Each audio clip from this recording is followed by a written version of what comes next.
தை அமாவாசைக்கு மட்டும் தான் அந்த கோயில் திறக்கப்படுது இப்போத்துக்கு. ஓ! ஏன் எப்போ சார்? ஆமா. அது உள்ளக்குள்ள அந்த அம்மா தவ கோலத்தில இருக்காங்க இப்போ. ஆ, ஆ. அந்த தவம் அன்னைக்கு தான் அவங்க முடிச்சு வச்சு அந்த சண்டி யாகம்லாம் முடியுது. வெளியாட்ல யாருக்குமே நட கிடையாது.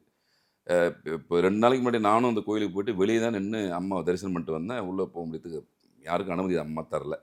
ஏன்னா அந்த அம்மா தவ கோலத்தில இருக்காங்க. தை அமாவாசைக்கு பொதுமக்கள் அன்னையிலேருந்து வரலாம். ம், ம். அங்க எல்லா குலதெய்வம் சொல்லக்கூடிய அனைத்து குலதெய்வங்களும் உள்ள இருக்கு. இன்னொன்னு இங்க மூலவர் சொல்லக்கூடிய கருநீலியம்மன் மூலவரு. ஆனா அங்க 3 தெய்வங்கள் இருக்கும்.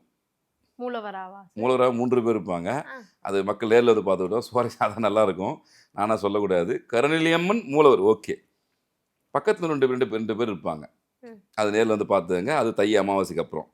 என்ன விஷயம் நடக்குது அங்க அப்டின்னா, கருநிலினா காளை. காலை முதல் காலை ஆரம்பிச்சு மாலை 6:30 மணி 7 வரைக்கும் அந்த அம்மா கருநிலியாக சாந்த சொரூபிணியா இருக்காங்க. ம். பொருளாதாரம் சார்ந்த பிரச்சனைக்கு தீர்வு தர்றாங்க. குழந்தை பேர் சம்பந்தமான விஷயம் தீர்வு தர்றாங்க. இப்படி சின்ன சின்ன வழக்கமான பிரச்சனைகளுக்கு சாந்த சுரூபிணியாக தீர்வு செவ்வாய்க்கிழமை, தராங்க. வெள்ளிக்கிழமை வந்து வேண்டும்போது தீர்வு தராங்க. ம். 7 மணிக்கு மேல அது உக்கிர காளியா மாறிடுறாங்க.